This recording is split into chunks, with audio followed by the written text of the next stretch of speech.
Hi guys! Welcome to my channel. This is Lady Tarot. Magkakaroon tayo ng general tarot reading kung anong maging kapalaran nyo sa pagpasok ng first half ng January. So it will be from 1 to 15 para sa ating mga Capricorn babies. Okay, so let's start with your reading. So first card we have Page of Swords.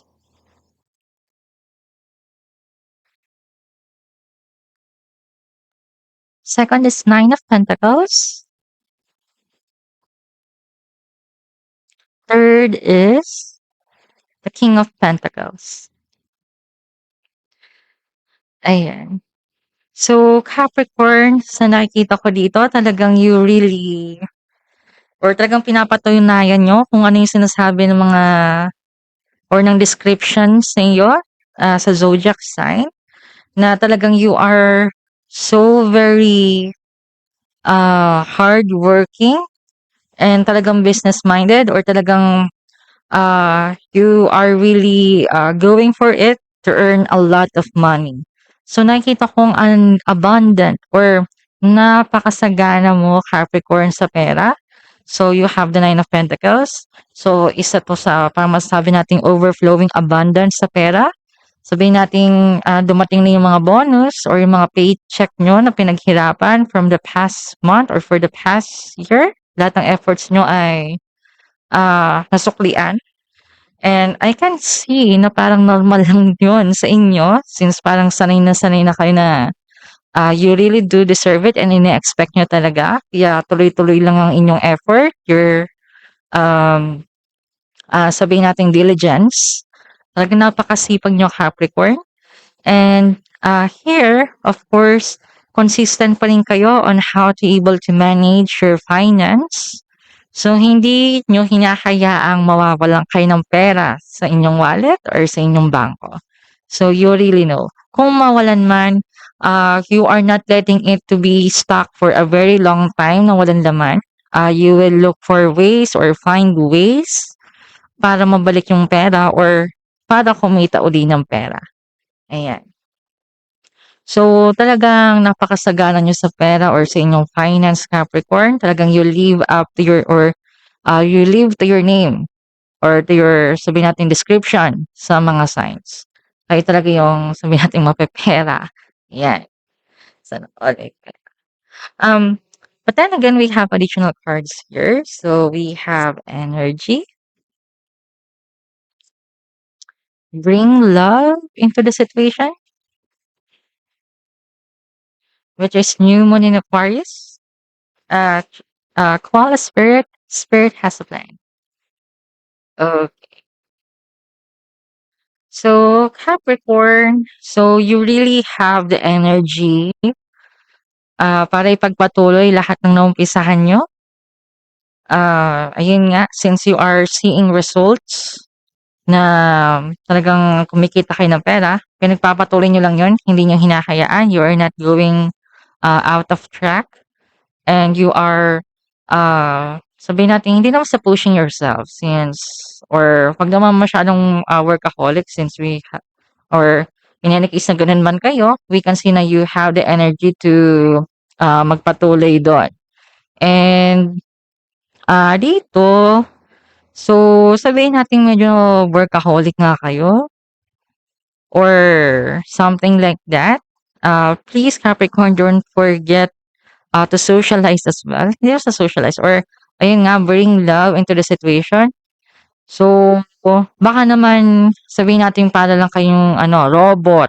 Ganyan, parang you don't feel anything. Sabihin natin sa work, you're just work, and ayun, just expecting some paycheck or payslip. So don't forget to have some fun or for you to able to um, feel something else. Sabihin natin wag tayo masyadong focus or we also need to disperse our focus. So hindi lang sa puro sa work.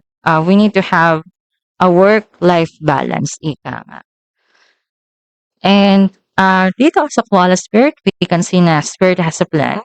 So, parang pwede natin masabi yung mga plano niyong Capricorn ay tumutugma din sa plano ni Spirit or ni Gabay or ni God. Kaya naman talagang binibiyayaan kayo ng sobra-sobrang yaman or wealth. Yan. So, ayan na nakikita ko sa general nyo sa first half ng January, Capricorn. Talagang napakasagana niyo sa pera. And moving on now sa inyong love life general prediction sa first half then, of course. So, first half, we have the Star. Second is Page of Cups. Third is Knight of Pentacles. So, dito, let's say, for the singles,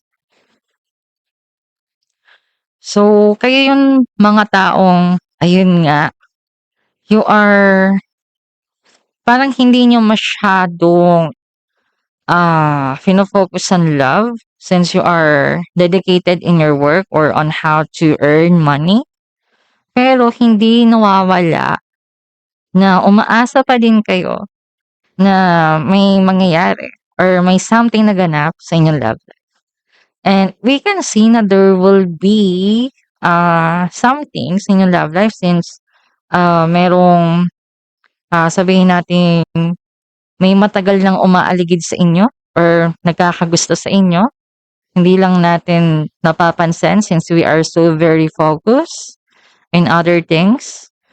And yeah, we can see na they are offering their love for you. Kailangan lang talaga nating malaman or wag tayong oblivious, Capricorn. Or wag natin deadline yung nangyayari sa paligid natin. We can see na, ayun nga, meron naman nagkagusto. And masasabi kong lahat naman ng tao dito sa mundo, yung mga sinasabing walang nagkakagusto sa kanila, no. We can at least say na there at least one na may sikretong nagkakagusto sa inyo or meron kayong mga secret admirer. Ayun, yung may mga crush sa inyo, ganyan, yung inisip niyong wala, meron yan, Capricorn. You just need to open your eyes, broaden your perspective, and all what you are hoping for will come true. Okay, pwede din natin sabihin to in another way, vice versa. So, sabihin natin, ayun nga, merong nagkakagusto sa inyo. But then again, we can see na mabagal ang kanilang movement or sabihin natin torpe sila. Hindi sila yung ganong nagpapakita ng emotion or nagpaparamdam. But then again, they are hoping for the same thing na maging kayo nga in the end. Or na maging kayo or for you to be in a relationship with them. Ayan. So, ayun ang masasabi ko for singles. But then again, we have for, sabihin natin yung mga jowa or partner o yung mga nasa in a relationship, masasabi natin na slow pace ang takbo ng inyong relationship and you are hoping for something good to happen or baka may inaantay kayo na or baka may matagal na kayong inaantay na gustong mangyari with your partner. And I can see na mangyayari yon yung inyong hinahangad or inyong inaantay. Or sabihin natin yung unang explanation na slow phase yung relationship and you are waiting for something good. We can see na parang binabalik nyo ang kilig sa isa't isa or you are doing things that your partner love. And vice versa, they are also reciprocating or doing also those kinds of things with you na love nyo. Yeah. So, meron pa tayong last card dito. So, we have flirt. Yeah. Extend your lighthearted energy to others. Ayan, guys. So, this really speaks out for the singles. So, wag puro work or wag or sabihin natin makipag-flirt din naman kayo, Capricorn, or be playful din.